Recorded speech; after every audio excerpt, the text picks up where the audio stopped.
1 minute, Raila was asking you to hop into a chopper to Turkana for a funeral out of nowhere. And then the next minute, you're with him for a TV interview in another place. There are interviews he'll book on his own. There are interviews he'll ask you to book for him. But he's a man who kept time. Raila never kept people waiting, apart from rallies, because you have to let the crowds, of course, fill up stadiums or open spaces. But Raila Odinga kept time, so we never kept him waiting. It's only once that we kept him waiting, and he was not very happy about it. But he was a man who kept time. But he was a hands-on human being, yes. Okay. You can see there live pictures from Valley Road in full military honors, because this is a state funeral, and also there's a 7 days mourning period that was declared by the president. That's a live pictures from Valley Road, and as the entourage makes its way to the Nyayo Stadium for the state funeral service. Dignitaries and all guests are expected to be seated by 8:30. And then the funeral service will start at 9 for 2 hours, and then the viewing will continue thereafter for as long as possible. That's why you see that we'll keep those pictures on the screen for you, so that you just keep following the entourage. They just left from the Lee Funeral Home, heading straight to the Nyayo Stadium. Let me bring in now Maliba on this as well. Maliba, what are some of the greatest lessons you think, and I'll categorize this: politicians, the people, leaders, and young people? What kind of lessons, let's start with the young guys, that they can draw from the life and times of Raila Odinga? I think for so many people, they actually think that Raila has actually been in the politics for the longest time. Raila was first elected when I think he was 47.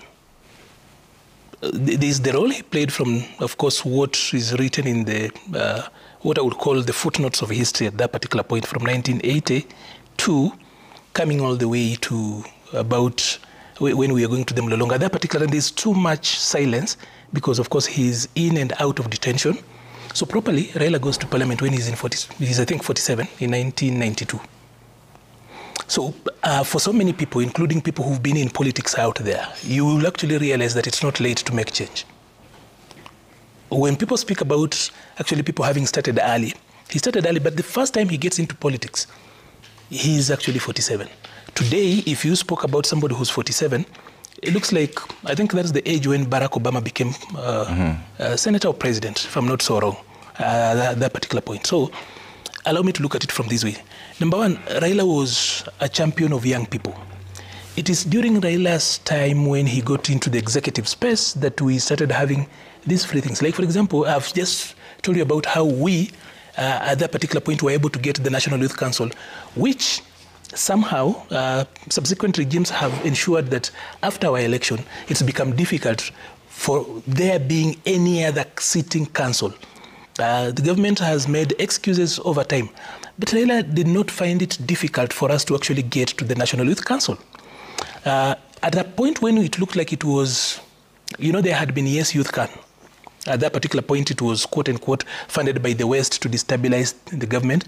But then we had been trying to have a structured, a way of a structured youth engagement. He pushed through the National Youth Council.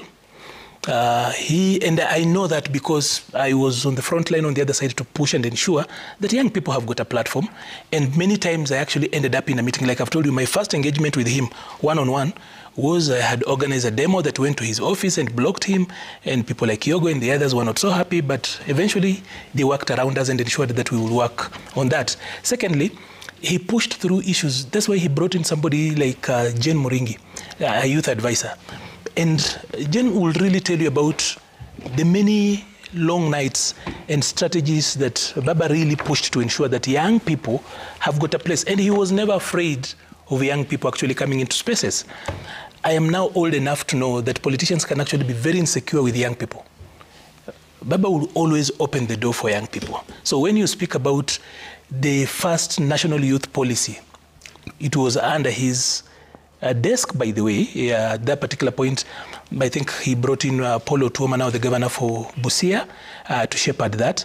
Not that it was easy. Dealing with young people has never been easy for any generation.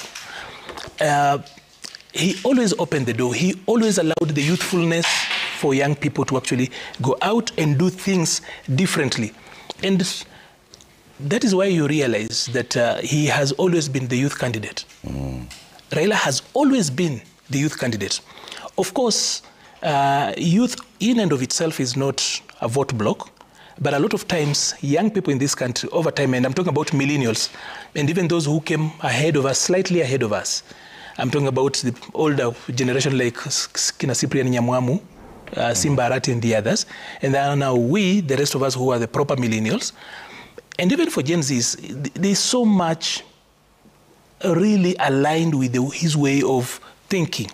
Secondly, Raila for me is the most tribalized person I've ever met. When he became the prime minister, that is the first time, even though I had gone to school properly, I saw some tribes in government offices. And I became a very frequent person within second and third floor at BP and Shell House at that particular point. You met guys from Northeastern, now playing more significant roles.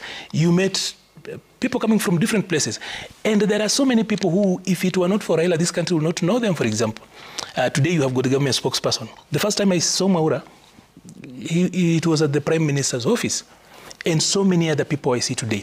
There are also people that I know that at that particular point looked like they were just stubborn kids. Osoro, for example. Osoro, Kibagendi, Sifuna, way before they became the people that were here. Baba always created space for young people.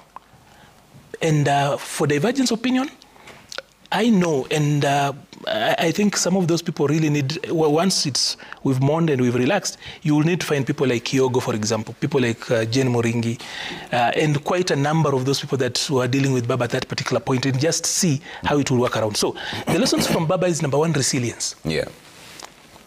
Resilience, very, very important, that it's never too late.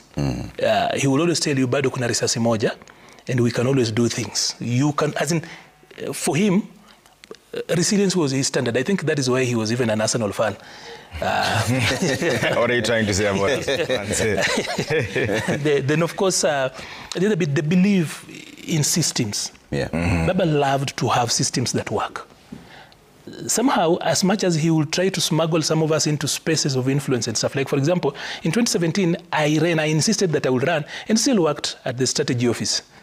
The team at that particular point, we can't have somebody working in the strategy office along the strategy chain and also running. But when there was too much, of course, you go and defend yourself. Sometimes he behaved like a lecturer. Like, if you are to get these marks, you have to convince me. It's not just what you've written. Convince me that you need these marks. Yeah. And he will actually allow you. So he believed in young people. He believed in systems. A lot of people do not know about principles. But then he will take time, especially when young people come with fire. There's the youthful fire that a lot of times, that is just the experience every young person has, I mean. He will still listen and then throw you down with a little bit of history and lessons. If there is the place of culture, tradition, respecting our diversity, and then looking at history, for him it was very, very important. And I remember at some point him took time after we had spoken a lot of English and jargons and buzzwords about youth empowerment and everything else. And then he listened to us, and then he told us that if you do not know where you've come from, you definitely do not know where you are, and you don't know where you are going. Trevor, let me tell you, I mean, my friend here, let me tell you, in 2017, we sat in a room with Honorable Raila Odinga, with Mohamed Ali. At that particular time, we were working on a youth program called Kikao for Raila Odinga. Then Mohamed Ali put his case to Honorable Raila Odinga and said, I want to run for Nyali Member of Parliament. And Mzee tried to convince him. He told him, no, you come with me to State House when you win these elections. But Mohamed was very insistent. He said, I really, really want to run. Then Mzee said, fine, you go ahead and run. And when I tried to put a case for myself as well, because I also wanted to run back home, he said, no, you're coming with me to State House. We never go to State House. But I mean, that was Raila Odinga for you. In 2022,